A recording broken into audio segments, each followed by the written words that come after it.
પ્રભુ અહીંના માજી આચાર્ય પ્રિન્સિપાલ કોદારુ પ્રભુ કાયમ લાભ લે છે, કાયમ અહીંયા લાભ લે છે.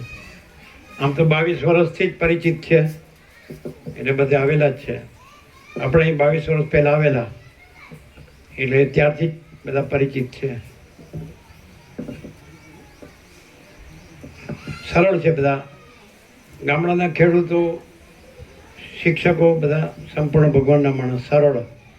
અને એમને સત્ય બધાને ગમે, સત્ય ગમે. મેઇન એ છે, આ લોકો બુઝુર્ગ હોય છે જે જૂના, તો એ લોકો સરળ હૃદયના હોય છે અને એમને અસત્ય નથી ગમતું, સત્ય ગમે છે.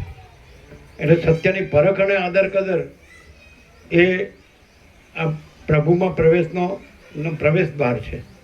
સત્યની પરખ અને આદર કદર. પહેલાં હોય ને માણસ સત્યને પહેલાં એને ઓળખે અને એને આદર કદર હોય, એનો મહિમા હોય, તો એ પ્રભુમાં પ્રવેશ કરી શકે અને પરમ શાંતિ પામી શકે. આજે વ્યાસ પૂર્ણિમા, આપણે અહીં બધા એને ગુરુ પૂર્ણિમાથી ઓળખીએ છીએ, પણ વાસ્તવમાં વ્યાસજીનો આજે જન્મદિવસ છે. વ્યાસજીએ એક ગ્રંથ લખ્યો, કદાચ તમને બધાને ખબર છે, મહાભારત. તો મહાભારતને આપણે ઐતિહાસિક ગ્રંથ કદાચ માનતો હોઈશું, પણ એ ઐતિહાસિક ગ્રંથ નથી, એ ધાર્મિક ગ્રંથ છે. એમાંથી બધું ઘણું મરે એવું છે. હવે આજની વાત કરું તો આજનો જે બોધ છે એ તો કદાચ અદ્ભુત છે, કારણ કે ચેક બીજથી માંડીને ચૈતન્ય ટોપ ઉપર ત્યાં સુધીનો અહીંયા આગળ બોધ થયો છે. એટલે કદાચ આ બોધ તો મેં આજ દિન સુધી આ 22-23 વર્ષથી અમે સાંભળીએ છીએ, પણ આજનો જે બોધ છે એ તો કદાચ અમે સાંભળ્યો નથી. કારણ કે છેક પાયામાંથી, મૂળમાંથી ટોપ ઉપર ચૈતન્ય સુધી, અને આપણે ચૈતન્યને જ પામવાનું છે. આપણે બધા બીજે બધે ભટકીએ છીએ, એનું મુખ્ય કારણ એ છે કે આપણે આને ઓળખ્યું નથી, અથવા તો આવા જે જયપ્રભુ જેવા જે છે એમને ત્યાં આવ્યા નથી. બરાબર ને? ઘણા અમને પૂછતા હોય છે કે ભાઈ કયો પંથ છે એમના, એટલે અમે કહીએ કે ભાઈ એમને કોઈ પંથ નથી, એમને કોઈ વાડો નથી. આપણે બધા વાડાને કારણે આ બધા ભટકીએ છીએ. વાડામાંથી જો બહાર નીકળે, વાડા કોના હોય? એક વખત પ્રભુજીને મેં કીધું કે ભાઈ વાડા કોના હોય, તો ઘેટાના વાડા હોય. અહીં તો સિંહ છે ભાઈ, સિંહ છે અહીંયા આગળ.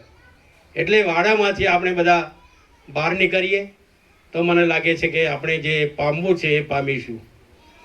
અમને તો એવું થાય છે કે સવાર ક્યારે પડે અને પ્રભુજીનો બોધ સોંભળવા જઈએ.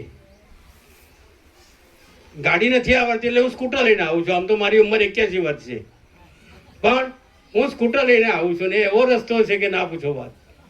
એવા રસ્તે થઈને પણ અમે આવીએ છીએ. આ એક પ્રભાવ છે, પ્રકાશ, માત્ર પ્રકાશ, પ્રકાશ ને પ્રકાશ. પ્રકાશ ન હોય તો શું થાય એ તો આપ સૌ બધા જાણો છો. પ્રકાશ ના હોય તો શું હોય? અંધારું. અહીં તો અંધારું છે જ નહીં. અહીં તો અહર્નિશ, રાત દિવસ પ્રકાશ જ પ્રકાશ. બરાબર ને? અને અહીં આગળ પ્રભુએ આપણે 17 અક્ષરના 17ની વાત કરી, ત્યાંથી આપણે શરૂઆત થાય છે. ને સૌથી વધારે આખું આ છે, આખું પરમાકાશ છે જ, આખું દ્રશ્ય છે જ નહીં. આપણે બધા દ્રશ્યમાં રાચીએ છીએ, જે નથી એમાં રાચીએ છીએ. જે આખું પરમાકાશ છે એને આપણે એ તરફ આપણું લક્ષ્ય જ નથી. બરાબર ને?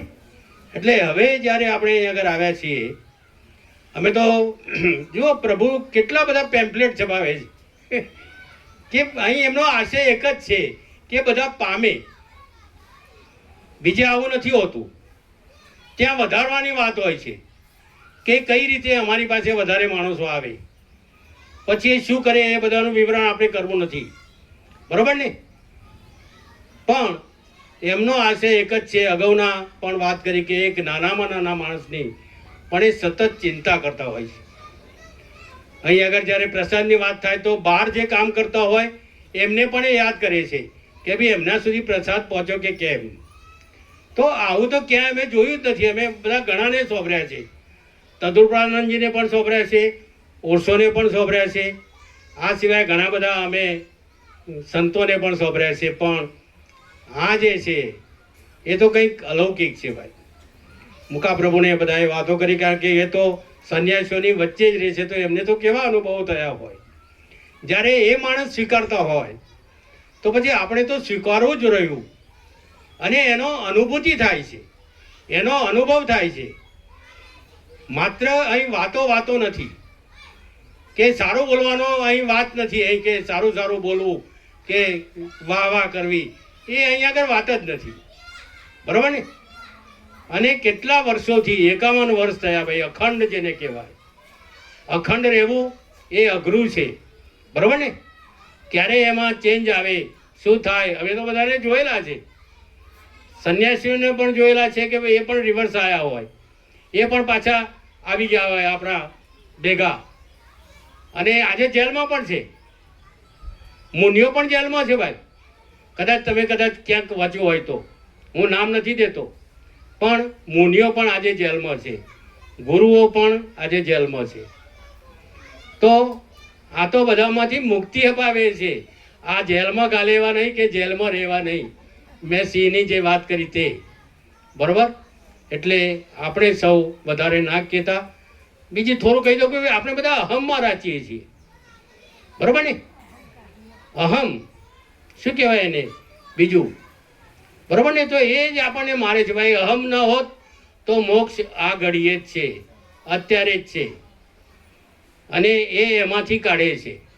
પ્રભુ આપણને અહમમાંથી કાઢે છે. આ બધાનું કાઢવા માટે જે વાત કરે છે કે ભાઈ તમે હું અને અહમ બેમાંથી નીકળી જાઓ. આપણે તો હું કરીએ છીએ, મારું કરીએ છીએ.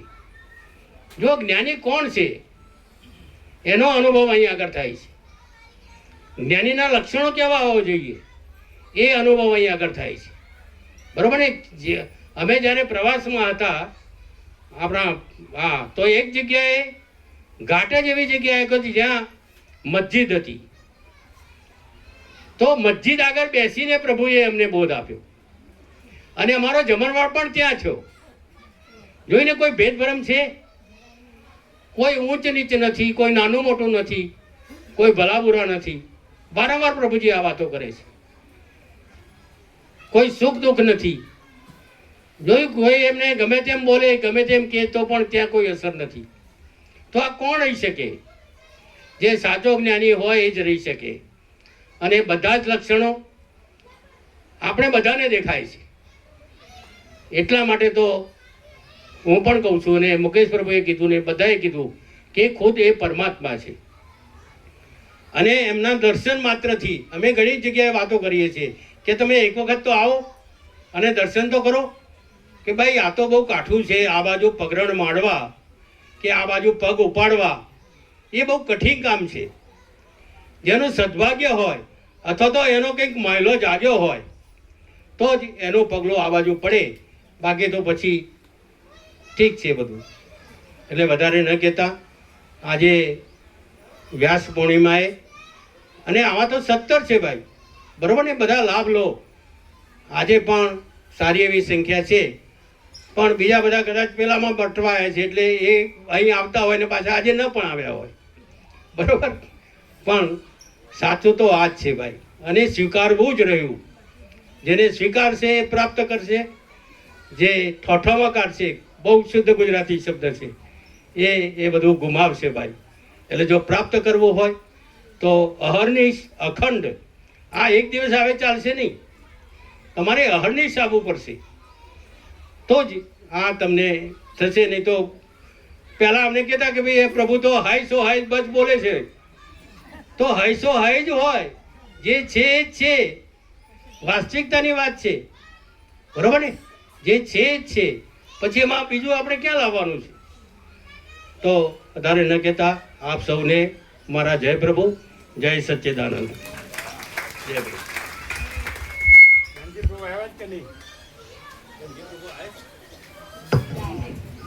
ધનજી પ્રભુ